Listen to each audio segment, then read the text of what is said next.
നമ്മൾ കഥകളോട് ഭയങ്കര ഒബ്സസ്ഡ് ആണ്.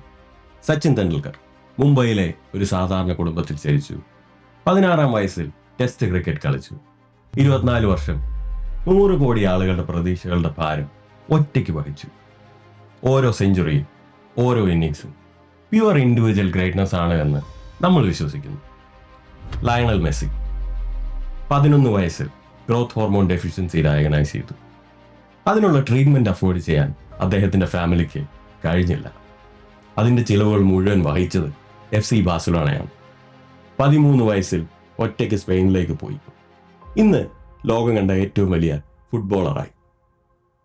നമ്മുടെ റൊണാൾഡോ കഴിഞ്ഞാൽ. മൈക്കൽ ജോർഡൻ സ്കൂൾ ബാസ്കറ്റ്ബോൾ ടീമിൽ നിന്നും പുറന്തള്ളപ്പെട്ടു.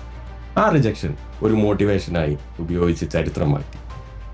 നമ്മൾ ഈ കഥകൾ കേൾക്കുന്നു, ഷെയർ ചെയ്യുന്നു, റീൽസ് ഉണ്ടാക്കുന്നു, മോട്ടിവേഷനായി ഉപയോഗിക്കുന്നു. നമ്മൾ ഒരിക്കലും ഈ കഥകളെ ചോദ്യം ചെയ്യാറില്ല. ഈ ആളുകൾ എക്സെപ്ഷണൽ ആണോ എന്നല്ല ചോദ്യം. അവർ എക്സെപ്ഷണൽ ആണ്. പക്ഷേ അവർ അങ്ങനെ ആയതിൻ്റെ ആ കഥ, ആ ഒരു വേർഷൻ, അതിലെന്തോ ഒന്ന് മിസ്സിങ് ആണ്.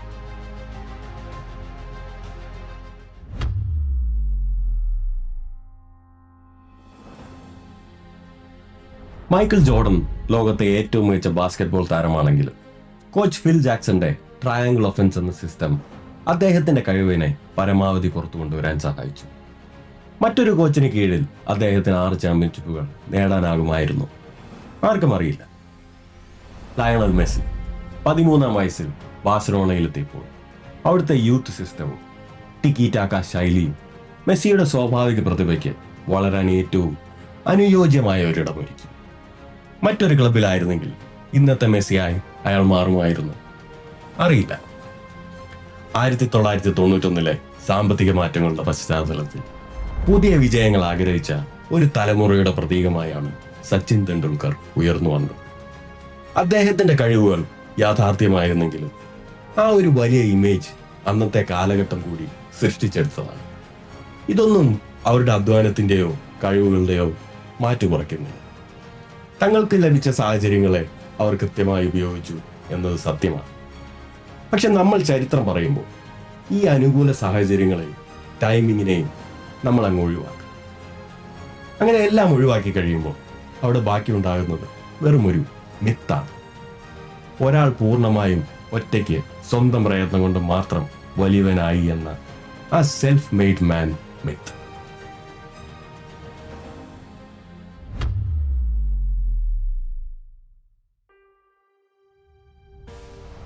ചരിത്രം പറയുമ്പോൾ ഈ പറഞ്ഞ അനുകൂല സാഹചര്യങ്ങളൊക്കെ നമ്മൾ അറിയാതെ ഒഴിവാക്കുന്നതല്ല, നമ്മളത് ബോധപൂർവം ഒഴിവാക്കുന്നതാണ്.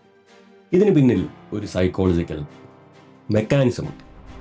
ഈ സാഹചര്യങ്ങളാണ് അവരെ അങ്ങനെ ആക്കിയതെങ്കിൽ അവരുടെ കോച്ചും അവർ കടന്നു വന്ന ആ സമയവും ആ സിസ്റ്റവും ഒക്കെ അവരുടെ വളർച്ചയ്ക്ക് ശരിക്കും ആവശ്യമായിരുന്നു. ഇത്തരം സാഹചര്യങ്ങളൊന്നും നമ്മുടെ കൺട്രോളിലുള്ള കാര്യങ്ങളല്ല. അതിനർത്ഥം നിങ്ങൾക്കും അവർക്കും ഇടയിലുള്ള ആ വലിയ ദൂരം നിങ്ങളുടെ വെറുമൊരു ആഗ്രഹം കൊണ്ടോ ഇച്ഛാശക്തി കൊണ്ടോ മാത്രം മറികടക്കാൻ കഴിയുന്നു വരില്ല. കഠിനാധ്വാനവും നിങ്ങളുടെ മൈൻഡ് സെറ്റും നല്ല ശീലങ്ങളും ഒന്നും അതിന് മതിയായെന്ന് വരില്ല. ഈ സങ്കീർണതകളിൽ നിന്നാണ് ആ സെൽഫ് മെയ്ഡ് കഥകൾ നമ്മളെ സംരക്ഷിക്കുന്നത്. അത് നമ്മളോട് പറയുന്നത് ഇതൊക്കെ സത്യമായതുകൊണ്ടാണ്. മറിച്ച് നിങ്ങൾക്കും അവർക്കും ഇടയിലുള്ള ആ ദൂരം എങ്ങനെയെങ്കിലും നിങ്ങൾക്ക് മറികടക്കാൻ കഴിയുമെന്ന് നിങ്ങളെ വിശ്വസിപ്പിക്കാൻ ആ കഥയുടെ ഈ ഒരു വേർഷന് മാത്രമേ കഴിയൂ എന്നതുകൊണ്ടാണ്. ആ ഒരു വിശ്വാസം നമ്മളിൽ നിന്ന് എടുത്തു മാറ്റിയാൽ നമ്മളുടെ ലക്ഷ്യങ്ങൾ മാത്രം മതി നമുക്ക് അവിടെ എത്താനെന്നാൽ നമ്മൾ വിശ്വസിക്കുന്ന ആ ഒരു വിശ്വാസം അതാണ് ഇല്ലാതാകുന്നത്.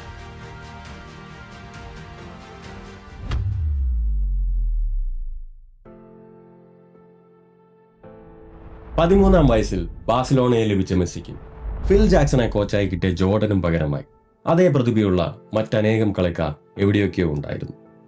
പക്ഷെ തെറ്റായ സിസ്റ്റത്തിലും സാഹചര്യങ്ങളും പെട്ടുപോയതുകൊണ്ട് അവർക്കൊരിക്കലും വലിയ നിലയിലെത്താൻ കഴിഞ്ഞില്ല. നമുക്ക് അവരുടെ പേരുകൾ അറിയില്ല.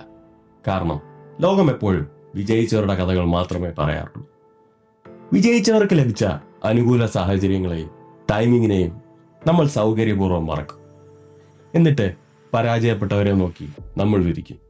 അവർ വേണ്ടത്ര കഠിനാധ്വാനം ചെയ്തില്ല, അവർക്കതിന് വലിയ ആഗ്രഹമില്ലായിരുന്നു എന്ന്.